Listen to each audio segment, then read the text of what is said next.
Welcome back, everybody. So today I have a video for you, a type of video I have wanted to do for quite a while now, in which I read all the patch notes for you. All the official patch notes, not only the data mines or the other things that have changed since the dev server. So I'm quite sure that the majority of you have not actually bothered to look at them because they're so long and boring. I will, however, be providing timestamps as I usually do for what segment I'm talking about in case you don't care about tanks or aircraft or whatever. So without further ado, hit that subscribe button and let's get started. The first part about the patch notes is just all the vehicles that were added, and I've already made a video about all those. However, I did not cover the fact that the J-32 received a new cockpit. As for new locations and missions, the new Sweden map has been added for ground forces, the new aircraft location Denmark has been added, and the location Denmark has been added as the Swedish test map for aircraft because Denmark is now part of Sweden apparently. And for existing missions and locations, for combined battles or tank RB, the airfields have been extended. For low tier things are 1200 meters, for medium tier things it's 1700 meters, and for high tier stuff it's 3200 meters. But also in tank RB, the location of the airfields have been changed. Now for low and medium ranks, the airfields are 7,000 meters away, and for high ranking battles they are 12,000 meters away. Previously the airfields were only 6,000 and 9,000 meters away. Self-destructible AI targets on the ground strike missions for Oahu, Berlin, Britain, Guam, and Coruscant have been disabled. And now there are new targets of AI ground attackers, but the number of AI vehicles for the mission have been increased, and mission counters now count for heavy targets and light targets. Also for those missions, the airfield length has been changed to 1,700 meters, and they changed some other things. I think that's an arcade mission, so unfortunately I don't care too much. The lack of invulnerability in the spawn areas with the respawn of ground vehicles in locations Herkin Forest and Minget Line has been fixed. There were some interesting changes to ground vehicle characteristics that I'm sure you'd like to hear, but starting off, the T-72A and T-80B both had their upper front hull plate converted to the volumetric armor viewer system, which I'm gonna be honest, I have no idea what that change is. But all variants of the T-54 also got it on their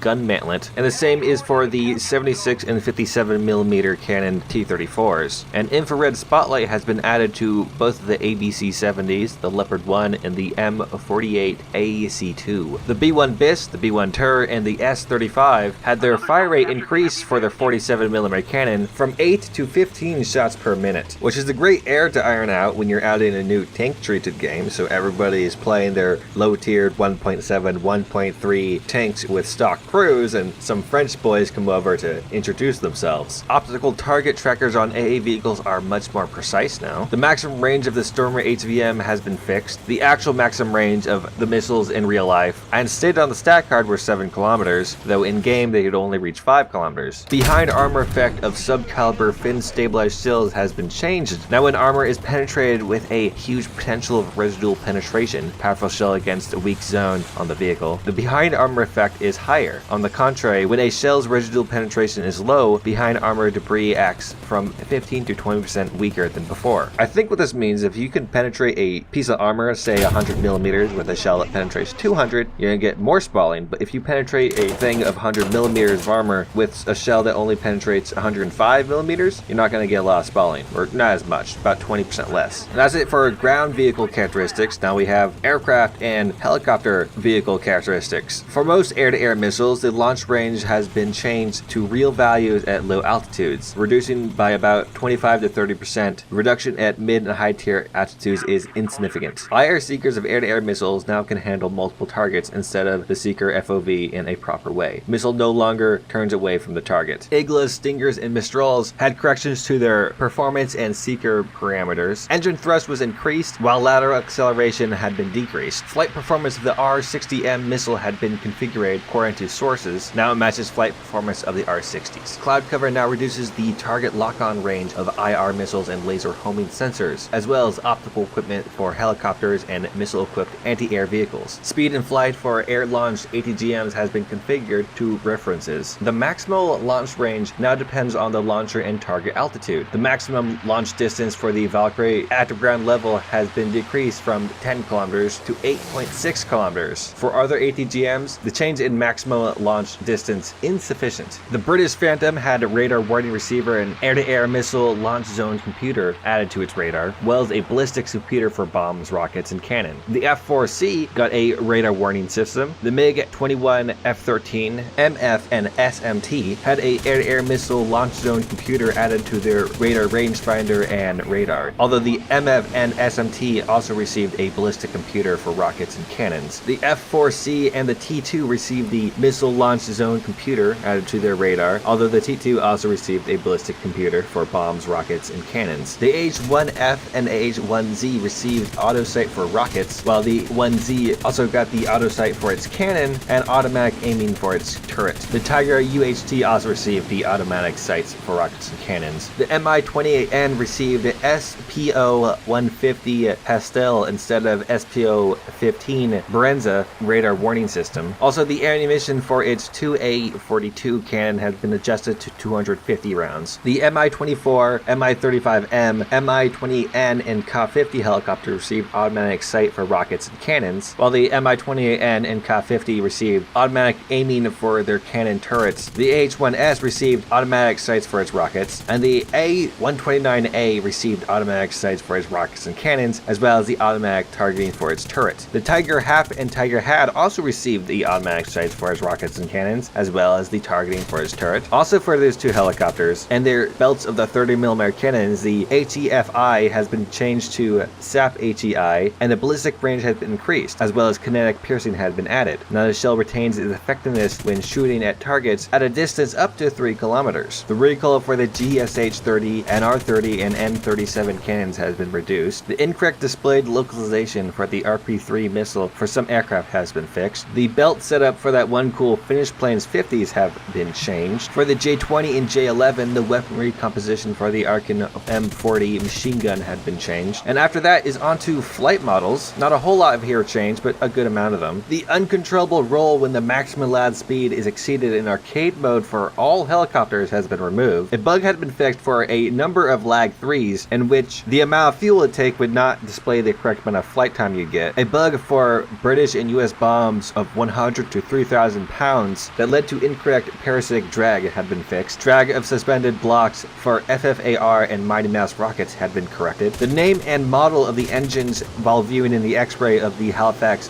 B Mark III had been fixed. A fuel tank filling bug for the A21A3 had been fixed. The KSP M22's effect on the A21RB's flight characteristics has been fixed. Flight models have been completely updated for the B5N2, B7A2, D4Y1, Y2, and Y3 Co, as well as the P1Y1. The wings, fuselage fins, elevators, and propeller blades have been recounted and refined. Behavior of the aircraft with the release of the flaps and landing gear has been specified. Adjusted fuel dispersion in tanks and moments of inertia have been updated. But also for the B7A, a bug leading to underestimated speed characteristics has been fixed. Speed set to passport data increased. For the Lynx, G-Lynx, Scout, and Wasp, a bug for the incorrect instrument panel illumination has been fixed. The G5N1 also had its flight characteristics updated, and besides the things about the landing gear and flaps, it says the exact same things as the other dive bombers. For the entire series of the SB-2 bomber series, if one of your engines are out and you're going 350 kilometers an hour or lower, you will stall out. The DB-3A's landing gear animation had been fixed, and the F-86, F-40, and the premium one had the efficiency of the rudder at high speeds reduced, which hopefully isn't too much of a disappointment to those who are currently grinding out the Japanese F-4. The next section for naval vessels is quite a long one because they had a lot of things changed about them as the game mode is kind of in beta. Starting off, a number of cannons got radio proximity fuse shells. The USS Phillips got its guns adjusted. The 94-foot PT-811 and IJN Sendai had its torpedo mode corrected to historical settings. The Isuzu Type 1934A and 1936B had their torpedo and bomb mortar preset fixed, although the 1934A also had its torpedoes changed from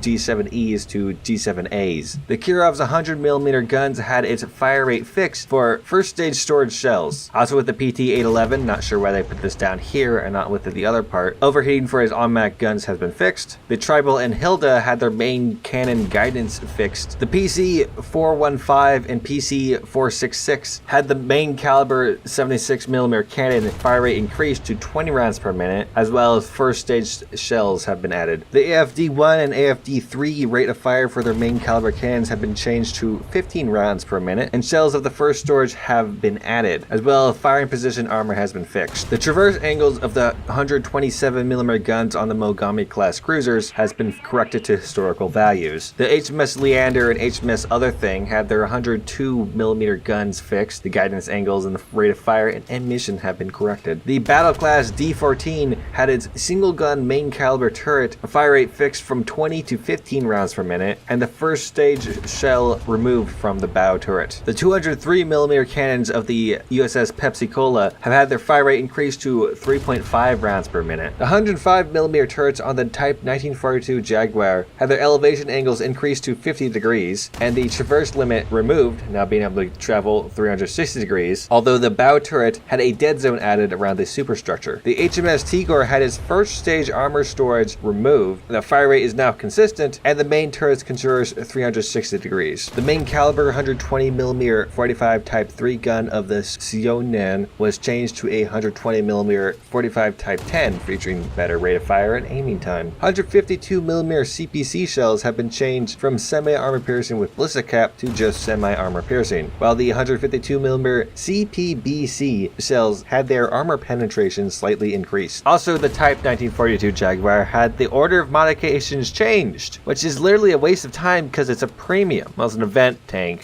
boat, but it's premium, so everybody who has it already has every modification, so the order in which you could research them is irrelevant because nobody, literally nobody, will ever research them. Also, the Izuya had its excessive auxiliary armament targeting modification removed, and the 165-foot PC-466, which armament you unlock with its bomb mortar and depth charge modification, has been changed. There were some changes to the shell storage damage model. Now, shell storage has been divided into shell and fuse chambers, first stage shell storage, auxiliary gun shell storage, and depth charge / bomb storage. Shell magazines explode when destroyed, causing destruction of the vessel. All shells that are stored separately have about 11% chance of detonation from instant strong explosion damage. First stage shell storage and fuse storage may ignite, causing damage to the turret, and may ignite fire on the whole vessel. Auxiliary gun storage and depth charge / bomb storage may ignite, causing severe damage to surrounding compartments and modules, but the fire is not lethal to the vessel. First stage storage shell cannot destroy the vessel when damaged, but disable their turret. Crew compartments have been fixed or distributed for all cruisers, slightly increasing their survivability, or in simple terms, their health bars are now bigger. Here's a fancily worded one. Optimization of the geometric grid and damage models for the entire fleet. This will allow for better calculation time for shells. I have no idea what that means. Repair times and realistic naval battles has been balanced, whatever that means. BMK-161, USS Alana, IJN Mogami, and Kirov had their main caliber turret armor fixed. The Soyoyan's hull damage model had been fixed. Parts of the internal armor for the HMNZS Leander had been fixed. The transmission damage model for the IJN Suzuya had been fixed, as well as the armored deck positions on the IJN Kuma. Crew survivability for the AFD-1 and D-3 had been improved. A lot of changes for the HMS Belfast, including armoring on the deck, barbette, and traversers had been fixed. Additional longitudinal armor bulkheads in the main caliber shell storage had been corrected. Main caliber shell and charges position have been corrected. First stage storage, ammunition storage in the main caliber guns have been removed due to the direct supply of the shell from the storage to the turret. 4-inch gun shell storage has been added. Shell storage, armor, and position had been fixed on the HMS Arthusa. The USS Brooklyn and USS Helena had their armor fixed. The IJN Furutaka had its armoring, fuel tanks, elevation, and shell storage fixed. For the Admiral Hippier and Prinz Eugen, traverser bulkheads were clarified, and something about 20mm longitudinal internal armor. The Kanonen Boot K2 had armor corrected and holes fixed. The Type 1936A Mob had the size of its fuel tanks changed and elevators in the bow, as well as elevators in the stern added. Armor on the secondary weapons has been separated for the MJB-61, HMS Arthusa, HMS Dido, Fermile C-332, and SGB S-304. But also for the HMS Dido, there was changes to the thickness of the armor belts, traversers, and shape of the armor deck, as well as added missing elements. Ammunition magazine's volume had been clarified as well. Physical parameters have been changed to correct the maximum roll for the Project 7U, the Premium Project 7U, and the Teshkent. For the Project 159 and Project 35, the beam width at elevation has been increased in the foot H radar. And finally, for the HMZNS Leander, removed the first storage shells for the main guns. Now there's only 3 more sections of naval changes, and then we can get the economy and research stuff, but I said I was going to read it all, so I'm going to read it all. For the the MPK Project 122A and MPK 163, mismatch of the magazine ammunition in the description of the vehicle card has been fixed. A bug with displaying the X-ray view of the 25mm turrets on the IJN Kiyoshimo has been fixed, and the X-ray model of the torpedo units has been fixed for the Z-20 Cal Gruster, as well as for the Isuzu, and the placing in the display in the X-ray view of the bomb models have been fixed on the IJN Sendai. For the Suzuya and Mogami, the model of the aircraft have been fixed, and for the USS Phillips, the X-ray view of the stern caliber turret has been fixed. There's a fixed X-ray model of the 40mm turret on the SGB S304. The destroyed model of the HMS Hawkins turrets have been adjusted to scale. The HMS Dido had a change in the appearance of the ammunition storage and X-ray. The Project 7U and the Premium 7U, as well as the Tenchkit Leader, had the initial position of the camera changed. Some shadows for modules had been fixed on the IJN Udachi. There was a redesign of the X-ray model for the HMS Tigor, and for the IJN Keiko, there was changes to the X-ray model of the boilers, the number and position of elevators, and the shape and location of fuel tanks, as well as ammunition magazines. The torpedo lead mark on the stern torpedo launcher has been fixed for the Battle D-37. A bug had been fixed on the damage indicator for the HMS Dido, where elements of the ships would be rotating around the main caliber turrets. For the K-class F-37, the X-ray model of the stern aircraft system had been fixed, and the Firmal C-223 X-ray of the guns and units on the main caliber turrets has been fixed. And finally, for the Kananan Boot K-2, the respawn location had been changed to the destroyer respawn. And now we can get to the economic and research things. A number of aircraft were classed as one thing, but were tagged as another, and how it's been fixed, they are as they should be. I'm not going to read the names of every single aircraft, but I will put them on the screen. These ones were changed to attacker, these ones were changed to bomber, these ones were changed to fighter, and these ones were changed to light bomber. These alterations will affect things like repair times, reload times, and spawn point costs, as well as 3 tanks, the IT-1, the Ho-Ni-1, and the AML-90 had their class changed. And this list of vessels have been changed to frigate and are only able to spawn at destroyer or large ship spawn points. The Swedish aviation tree is now available for everyone. The ZTZ-96 had its battle rating changed for all game modes from 9.7 to 9.3, and now to research the TAM, you have to research the Beagle Panzer 57. To get the Warrior, you have to research the Conqueror, and to get the Roykot Mark 1D, you have to research the Striker. Test drives for Chinese and Swedish ground vehicles has been added, and they also got achievements. Upon that, Sweden also now has medals and titles that you can receive. The multifunction menu has been added, and it's by default bound to the Y key, and is currently only available temporarily for PC version of the game. In the future, they plan to have it out for the consoles. A lot of interesting game mechanics were changed, starting off with the mechanics of the respawn zone protection has been changed, in my opinion for the worst. Now entering the spawn protection zone, the red area around the enemy spawn, there is no mark timer and you're not going to be kicked out of your vehicle. However, you will appear on the enemy's minimap. You can go straight into the enemy spawn is what I'm saying. Although now if somebody is in your spawn and you decide to leave the game, you will not be crew locked unless you are currently in a vehicle. If you're in a vehicle and leave the vehicle then leave the game, that's a no-go. You'll be crew locked for up to 9 minutes. But if you're dead and haven't respawned into a tank, you won't be crew locked. So go ahead and spawn camp because Gaijin seems to approve of it. Also relating to spawn points before Naval, the enemy spawn points will be highlighted on the minimap. For helicopter game modes, the number of victory points you get for killing or damaging AI targets has been reduced 2.5 times. Now in test drives for naval and ground vehicles, the setting you do, either realistic, simulator, arcade, is reflected in the test drive mode. You probably noticed this as there's no more markers above the tanks when you test drive a tank out on realistic settings. In ground and naval battles, now aircraft start with their engine ready to go like they do in air realistic battles. Now in tank battles, spawning a helicopter with ATGMs costs 480 to 600 spawn points, and without only 280 or 350 spawn points, depending on the battle rating of the match. Next one I don't understand too much, so I'm just going to read it verbatim. On most ground vehicles, when using the camera from the tank gunner sight, the reduction of the sight and the main gun axis has been implemented. Depending on the ballistics of the gun and battle ranges, the following values of reduction of the sight have been added. 400 meters for anti-tank cannons with a caliber of less than 45 millimeters, plus 75 for the short-barreled cannons which are typical of vehicles of rank 1. 800 meters of anti-tank cannons with a caliber of 50 millimeters or higher. 1200 meters for cannons of shells in addition to various versions of the L7, CN-105F1, L74, and 120 millimeter L1A2 cannons. On most main battle tanks equipped with laser rangefinders, gun targeting will be corrected when measuring the range that can can not be less than 200 meters. Gun targeting isn't implemented for self-propelled anti-aircraft guns. Ground vehicles where the main type of armament is ATGMs and vehicles with symmetrical placing cannons, for example M50 Ontos. Final two for this section I really like and are for naval battles. Now players' vehicles will remain there till the end of the session, but once again only in naval battles. Kinda wish they'd do that with tanks, but have some sort of way to destroy for sure the carcasses of the dead tanks so they don't block pathways. And when your ship is taking so much damage to the point to where it's doomed, it's not going to automatically kick you out of the vessel. You'll be able to take control of it until you capsize or burn down entirely or have 0 crew members. There was a number of bugs reported by players that also got fixed. The incorrect offset when dropping suspended bombs on the A4B Skyhawk was fixed. The C point on the Admin C map now matches the outline boundaries of the cap circle. The respawn direction of aircraft on the airfields on the location Middle East has been fixed. A chink in the frontal armor of the main caliber turret of the K2 and Project 123 had been fixed. The missing section of armor on the top of the Merkava Mark II-B had been added. Presence of the takeoff position with the flaps on the Chinese DB-3A had been fixed. The installation of directions for the T-80U had been simplified. Some additional elements no longer interfere with the installation. I love how they make it sound all fancy and official with the installation word, but it's like you're putting a teddy bear in the front of your tank. The lack of armor on the M3GMC door had been fixed. The HMS Belfast has been deprived of its first order racks, and I kinda already covered that earlier. A gap in the armor on the turret of the Valentine had been fixed, and on all early T-34s, the angle that the lower front plate on the hull was has been changed from 53 to 60 degrees. There was a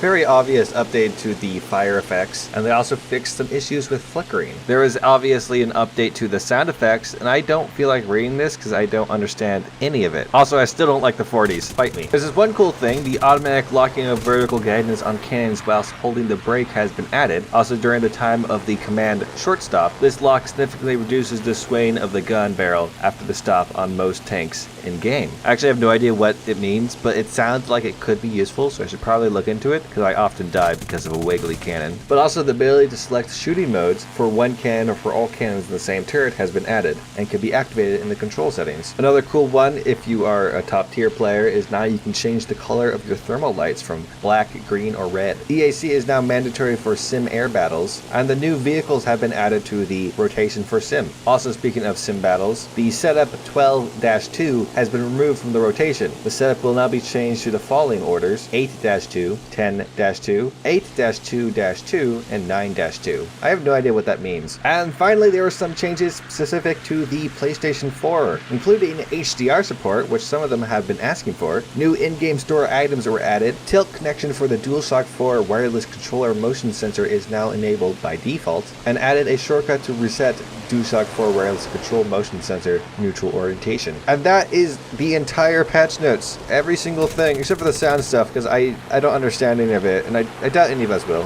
The game sounds better, except for the 40s. They sound terrible. They sound like pistols. But thank you very much for watching. I want to do this every time a patch drops. I will be covering the changelog things and data mines in the War Thunder weekly news video that comes out Sunday. Well, it comes out sometime after Sunday, but I work on them Sunday. They're planned to come out Sunday, it just takes a while. I want to give a big thank you to my YouTube members. I'm not going to read all their names out, as it's not a regular War Thunder Weekly news video. Also, the recording is about 24 minutes currently, but I also give a special shout out to Gaming Wolf Fox as being a new member. Thank you very much for joining. But if you have any comments, concerns, or questions, you can up down below on my Discord. If you'd like the video, hit the like button. If you didn't like the video, don't hit the like button. If you want to see more, hit the subscribe button. I make weekly news videos every Sunday. I make random videos throughout the week. I like to stream on Saturdays, and I do random things throughout the week. Thank you very much for watching the video. I hope you have a great day, and I hope you have great health too. And in terms of bonus news, check out this very, very close air support rocket kill that Tex got.